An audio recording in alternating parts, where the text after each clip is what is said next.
Worship centers in Lagos State, southwest Nigeria are now open after about 5 months of being shut as a measure to curtail the spread of COVID-19. The governor, Babajide Sanwo-Olu, announced this on the first day of August. One would have thought that all Christians and Muslims, the groups most affected, would jump for joy, but that is not the case. The reaction is actually that of mixed feelings, as you would see on this episode of Special Report. You're welcome. I'm Ini John Mekwa.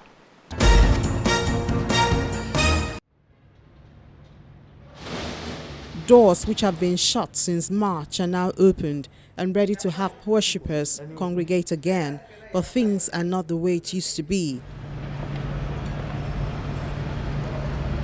From the foyer, unmissable changes have been adopted to meet up with the requirements of the government to allow religious gatherings, even as the country joins the world in the battle against COVID-19.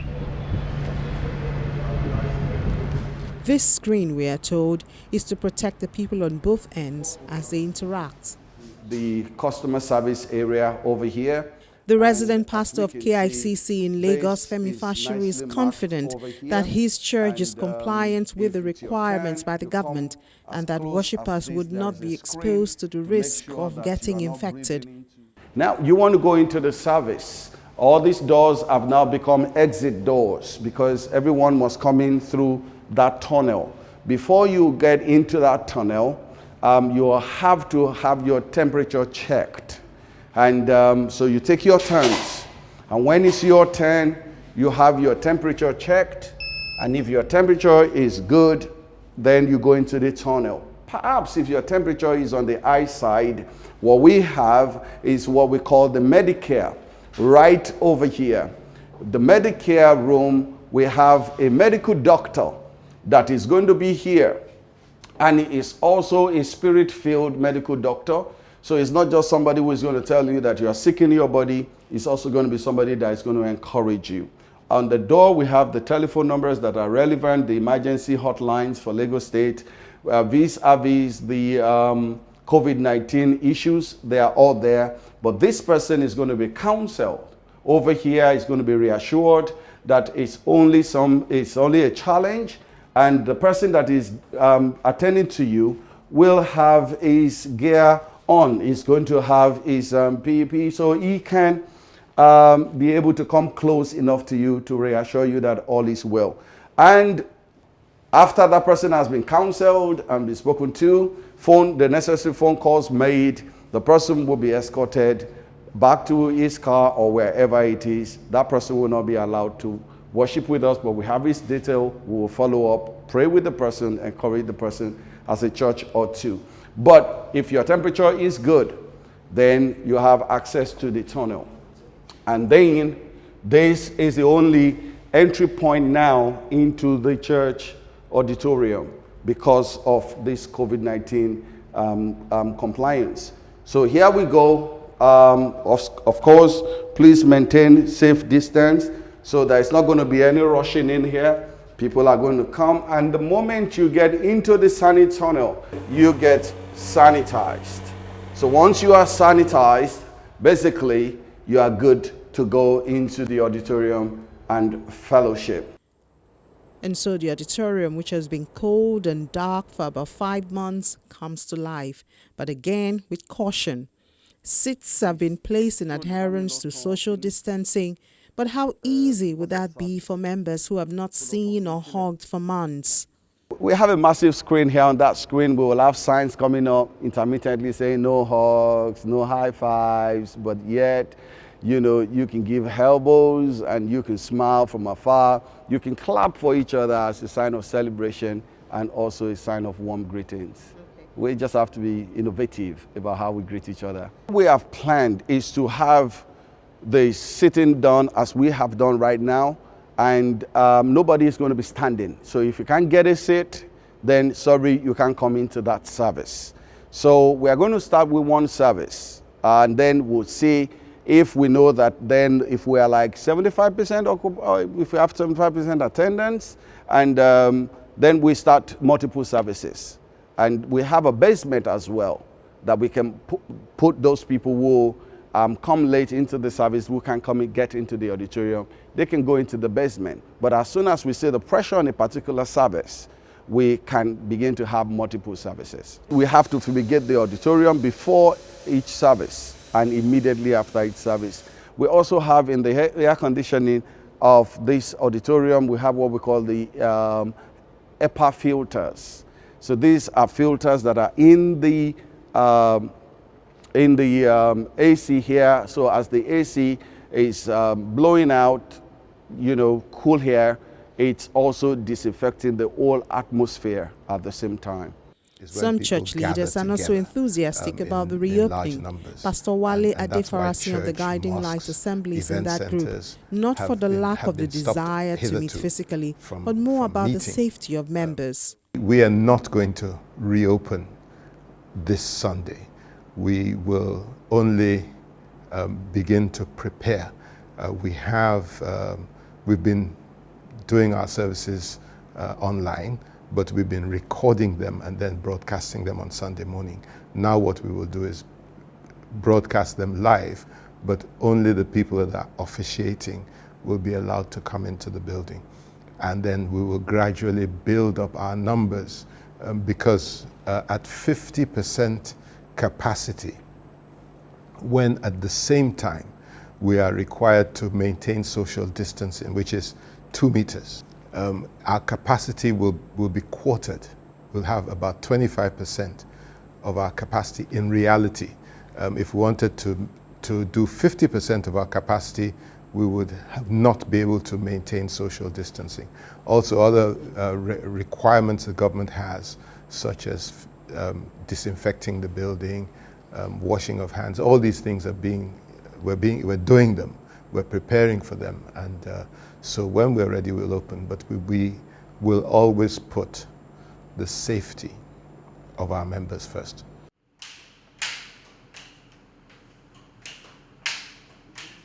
For Reverend Mother Esther Jai of the Love of Christ Generation Church, there's worry over the ability of some churches to meet up with the measurements set as precaution to open the churches. The mega churches, I think they will be ready. But the middle grade churches that are still growing, it's the joy of the Lord to expand them, but I'm not sure if they are ready.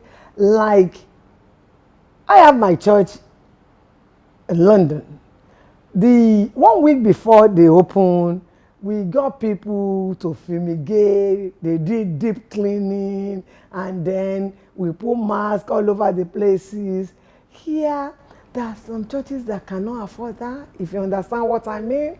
We are still developing country, but at the same time, we have to be very careful, and that is why I said we have to take precautions and let them know. We pray that we won't go back into lockdown, but if they can keep space, you understand, and abide by what the government have said, 1 hour max, and everybody, even at the United Kingdom, within 1 hour, 2 hours, my people are gone. The mosques are not lagging behind. Washing of hands is one of the aspects which the Muslim community is not taking lightly. The chief imam of Ansaruddin Society, Abdul Rahman Ahmad, is however not totally happy about the reopening of worship centers. I have mixed feelings. Well, it's great news to hear that worship centers are going to be reopening. It's a thing of joy. It's something we have missed, the masajid. We have missed it so much. We missed it in Ramadan. We missed it during the Eid al-Fitr celebration. We missed it even, recently when we celebrated Eid. That we're returning is a thing of joy. But we also have anxieties because the reason why the mosque and other places of worship were closed was because of the raging pandemic, the virus. Well, the coast is still not clear. the virus is still very much around. People are still being infected by the day. And, well, we will go back to the mosque with faith, with hope, with, caution. A lot of elderly people will not be attending the mosque. The younger ones will not be attending the mosque. That's also a check on the number of people that will be attending. And, we do not understand this as an imposition by government, but as something that is necessary for our own health, and we have embraced it. You cannot be 100% ready. Some of us are ready, but we're not the same. Especially in the Muslim community, we have been getting ready, and I can assure you that a very large percent of the Muslim community is ready. We're ready to go back to the mosque. We're ready to implement the protocols that we have agreed with, because we have been in dialogue with government. We have been in negotiation with the government, and it's still continuing. There are still items in the protocol that are very difficult to implement and that are not altogether acceptable to us. The restriction of our religious activities to Friday only is not acceptable to us. But we're still negotiating with government. We're negotiating with government on the requirement for registering places of worship, whereas the government has told us that it is merely for data purposes, so that they have the records. We have insisted and advised the government that it should not be a precondition for reopening of the places of worship. These are some of the issues that we're still, negotiating. There are other measures peculiar to the Muslim society which scholars believe can reduce the risk of COVID-19 infection. When we want to enter the mosque, it is better that we come with our own praying mats when we want to enter the mosque. If you want to take some time to read the Quran, we should go along with our own personal Quran. Because when you enter the mosque and pick a Quran, and someone else have picked that Quran, and such a person is infected, and you never sanitize your hand, so there is high possibility of such a person being infected at the same time. More microphones for all officiating ministers or priests. Lagos State government has made public the protocols for resuming physical gathering at worship centers, and they include that the centers would hold only 50% of worshippers per meeting, only Friday worship for Muslims and Saturday or Sunday for Christians are allowed. Services should not last more than 1 hour. There should be fumigation of the centers before and after the meetings. Both churches and mosques must have a register with contact of attendees for possible contact tracing. These are in addition to the already publicized measures. Washing of hands, to be sure that there are hand washing facilities. Now, point of clarification, where there is no hand washing facility, they should have sanitizers. It's one of the two, either of the, yes. Use of face mask, we'll be looking out for that. Then, number 10, the hand sanitizers. Number 11, social distancing, physical and social distancing. 2 meters should be ensured. No air conditioners must be opened. We would also be looking out for number 17, safety measures to be put in place. First aid boxes, fire extinguishers, muster points, emergency exit points, etc. Number 18, we'll be looking out for this to ensure that temperature checks are carried out. And with regard to social gatherings, like weddings, etc., we'll be checking to make sure that people do not exceed 15. The method of enforcement as well as grey areas have warranted continuous meetings between the religious leaders and the Ministry of Home Affairs as well as the Safety Commission. Leading the meeting, the Commissioner of Home Affairs, Prince Anofiu Olanrewaju Elegushi, spells out the points that should be topmost on the mind of the clerics. The committee was inaugurated. This committee comprises of religious leaders from both faiths, the officials of Ministry of Home Affairs, and then the officials of Lagos State Safety Commission. The enforcement can start proper by next week. So the committee is on already. They have been given letters, and they've accepted our letter, our invitation, the appointment we give it to them. They've accepted it, and they are ready to work with us. We don't really want to discuss sanctions now, because we don't want defaulters, we want compliance.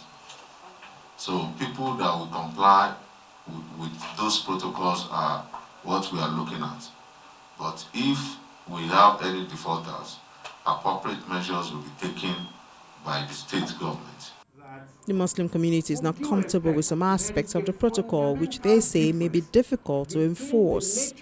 With due respect, there is a fundamental difference between the nature of worship in Islam and Christianity. You cannot take 5 daily prayers away from us. It is impossible. It's not workable.